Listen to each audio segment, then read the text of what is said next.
வணக்கம். சீதாஸ் பேஜஸ் அனைவருக்கும் புத்தாண்டு நல்வாழ்த்துக்கள். சூப்பர் சிங்கரில் பார்த்தீங்கன்னா இன்றைக்கி ஜான்வரி 3 சனிக்கிழமை அன்றைக்கி செமிஃபைனல்ஸ் அப்படின்ற மாதிரி சொல்லியிருக்காங்க.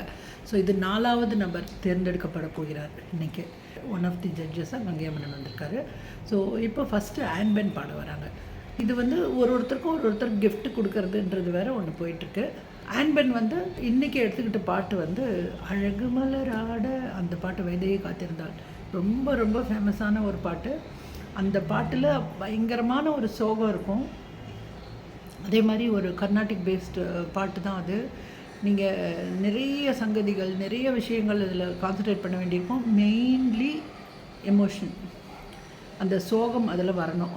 ஸோ இதில் உண்மையிலேயுமே அந்த சோகம் வந்து ரொம்ப அழகாகவே பாடியிருந்தாங்க அவங்க. இன்றைக்கி ஒரு கம்பேக் அப்படின்னு தான் நான் சொல்லுவேன். கொஞ்ச நாளாக அப்படி லேக் ஆன மாதிரி இருந்தவங்க இன்றைக்கி ஒரு நல்ல கம்பேக் கொடுத்துருக்காங்க. ரொம்ப நல்லா பாடினாங்க.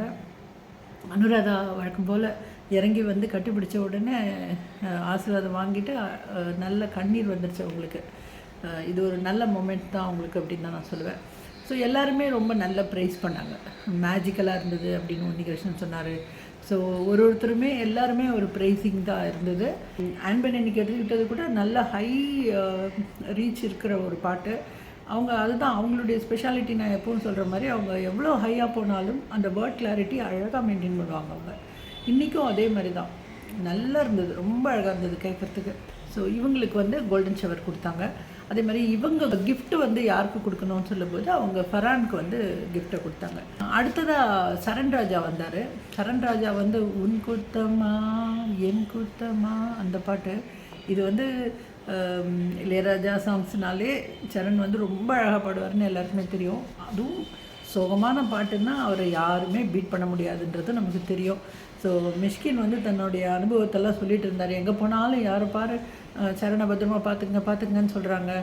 அதே மாதிரி இன்னொரு கமெண்ட்டும் இருக்குது. நான் வந்து சரணுக்கு ரொம்ப ஃபேவரட்டிசம் கொடுக்குறேன்ற மாதிரியும் சொல்கிறாங்க அப்படின்னு சொல்லிட்டு சொன்னார். இப்படி ஒரு சோகமாக இப்படி பாடும்போது யார் என்ன பண்ண முடியும் அப்படின்னு சொல்லிட்டு இவருக்கும் கோல்டன் கொடுத்தாங்க. அவங்க கங்கையம்மனும் ரொம்ப பாராட்டி பேசினார்.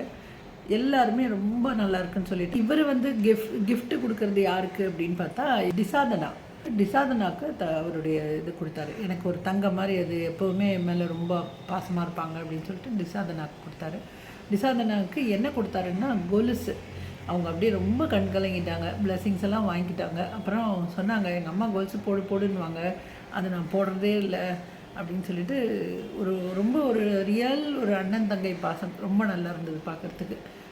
இவங்க அழறதெல்லாம் பார்த்து சரணோட அம்மா கண் கலங்கிட்டாங்க. ரொம்ப நல்லா இருந்தது பார்க்குறதுக்கு. எவ்வளோ ஒரு நல்ல பாண்டிங்காக இருக்குது எல்லாருக்கூடையும் அப்படின்றது ரொம்ப நல்லா இருந்தது பார்க்குறதுக்கு. சரண் ராஜாவுக்கு வந்து அவருக்கு ஒரு ப்ரைஸ் கொடுக்கறதுக்கு ஒருத்தர் வந்தார்.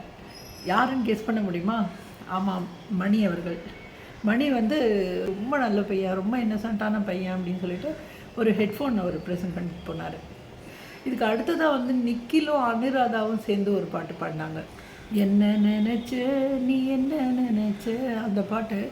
ஐயோடா, அனுராதா வந்து எவ்வளோ எக்ஸ்பீரியன்ஸ்டு, எவ்வளோ ப்ரொஃபஷ்னல், என்ன அழகாக பண்ணார் நிக்கில் இஸ் அ ஒண்டர்.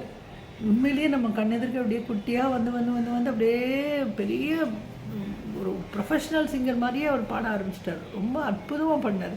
உண்மையாக சொன்னால் எனக்கு சில இடங்கள்லாம் அனுராதாவோட இவர் நல்லா பாடுற மாதிரி இருந்தது. அந்த அளவுக்கு போயிடுச்சு. அவர் ரொம்ப அழகாக பாடினார் இன்றைக்கி. ஸோ அது ஒரு சின்ன ஒரு ஸ்பெஷல் பர்ஃபார்மன்ஸ்ன்ற மாதிரி கொடுத்தாங்க. இதுக்கு அடுத்ததாக ஆப்ரஹாம் வந்தார். அவர் வந்து சரிகமே மாற்றி யோசி அந்த பாட்டு. என்னை பொறுத்தவரை இன்றைக்கி அவருடைய பர்ஃபார்மன்ஸ் ரொம்ப நல்லா இருந்தது. ரொம்ப நல்லா இருந்தது. ஏன்னா இதில் நிறைய அப்படியே மாற்றி மாற்றி மாற்றி பாட வேண்டியிருக்கு. ஹை பிச் போகணும், லோவர்னும் அது எல்லாருக்கும் தெரிஞ்சது தான். ரொம்ப டஃப் சாங் தான் இது. ரொம்ப டஃப் சாங் தான். ஆனால் அதை எடுத்து ரொம்ப நல்லா பாடினார் அவர். From the audience point of view அப்படின்னு பார்த்தோம்னா ரொம்ப நல்லா இருந்ததுன்னு தான் நான் சொல்லுவேன். பட் வந்து எப்போவும் மிஷ்கின் சொல்கிற மாதிரி இன்னும் கொஞ்சம் சிம்பிளான சாங் எடுத்திருந்தால் அவருக்கு நல்லா இருந்திருக்கும் அப்படின்னு நினைக்கிறேன். இப்போவும் அதே தான் சொன்னார் அவர். சாய்ஸ் ஆஃப் சாங் பார்த்துக்கணும் அப்படின்ற மாதிரி தான் சொன்னார். ஸோ இது நல்லா தான் பாடினார். ஆனால் அவருக்கு கோல்டன் கொடுக்கப்படலை. அவர் வந்து தர்ஷனாவுக்கு கிஃப்ட் கொடுத்தாரு. அடுத்ததாக பார்த்திங்கன்னா தவசீலி வந்தாங்க பாடுறதுக்கு. அவங்க வந்து அந்த அட மச்சான் அது அந்த அந்த ஒரு பாட்டு அது வந்து அது ஒரு டூயட் பாட்டு. இவங்க பாடுறாங்க, இவங்க அழகாக பாடுறாங்க. இவங்க எப்போவுமே தெரியும் அந்த குழந்தை வயசு வச்சுக்கிட்டு ஒரு மாதிரி அழகாக பெர்ஃபார்ம் பண்ணிக்கிட்டு ரொம்ப அழகாக பாடிட்டுருக்காங்க இவங்க. இப்போ ஒரு மேல் வாய்ஸ் ரொம்ப அழகாக இருந்தது, கம்பீரமாக ரொம்ப நல்லா இருந்தது. யாருன்னு பேன் பண்ணுறாங்க அப்போ தான் தெரியுது நிக்கில். இவங்களுக்கும் நிக்கில் தான் பாடியிருக்காரு. ரொம்ப அழகாக பாடினார் அவரும். இவங்க தவசிலி இந்த மாதிரி பாடல்கள் நல்லா பாடுவாங்கன்னு எல்லாருக்குமே தெரியும். இன்றைக்கும் ரொம்ப நல்லா பாடினாங்க. அவரும் நல்ல ஒரு பேக்கிங் கொடுத்தாரு. ஸோ இவங்களுக்கும் கோல்டன் பஸர் தான் இன்றைக்கி கொடுக்கப்பட்டது. மிஷ்கின் வந்து ரொம்ப சந்தோஷப்பட்டார். உனக்கு கொடுக்கவே முடியல, நடுவில் யாராவது நல்லா பாடி வாங்கின்னு போயிடுறாங்க, இன்றைக்கி வா உனக்குன்னு சொல்லிவிட்டு அந்த அவருடைய அந்த டெடிவேர் பொம்மையை, பெரிய பொம்மையை கொண்டு போய் கொடுத்தாரு. கொடுத்துட்டு நிக்கில் வந்து அவருடைய இடத்துலேருந்து பாடிந்தவரை அப்படியே பர்ஃபார்ம் பண்ணிகிட்டே இங்கே வந்துட்டார், ஸ்டேஜுக்கு வந்துட்டார். ஸோ உடனே நிக்கிலுக்கு எதனா கொடுக்கணும்னு சொல்லி வாட்சையும் கட்டி கொடுத்துட்டார், நிக்கிலுக்கு போட்டு விட்டார். ஸோ இன்றைக்கி இவங்க 2 பேருடைய பர்ஃபார்மன்ஸ் நிஜமாலுமே நல்லா இருந்தது. தவசீலி பார்த்திங்கன்னா அவங்க கிஃப்ட் வந்து ஆப்ரஹாமுக்கு கொடுத்தாங்க. அவங்க சொன்னாங்க, இவர் வந்து எனக்கு ஒரு பிரதர் தான், இவர் ஃபஸ்ட்டு நாள்லேருந்து நான் பார்த்துட்ருக்கேன், எப்போவுமே நான் வீட்டுக்கு கொஞ்சம் லேட்டாக போனால் கூட நான் போய் சேர்ந்தேனா அப்படின்னு கன்ஃபார்ம் பண்ணிப்பார். அது வந்து பயங்கர ஒரு பாண்டிங், அவர் ரொம்ப கேர் எடுத்துப்பார் அப்படின்னு சொல்லிட்டு அவருக்கு கிஃப்ட் பண்ணாங்க. அப்போ ஆப்ரஹாம் வந்து கட்டாயமாக எப்போவுமே நான் உனக்கு பிக் பிரதர் தான் அப்படின்ற மாதிரி சொல்லிட்டு போனார். ரொம்ப நல்லா இருந்தது.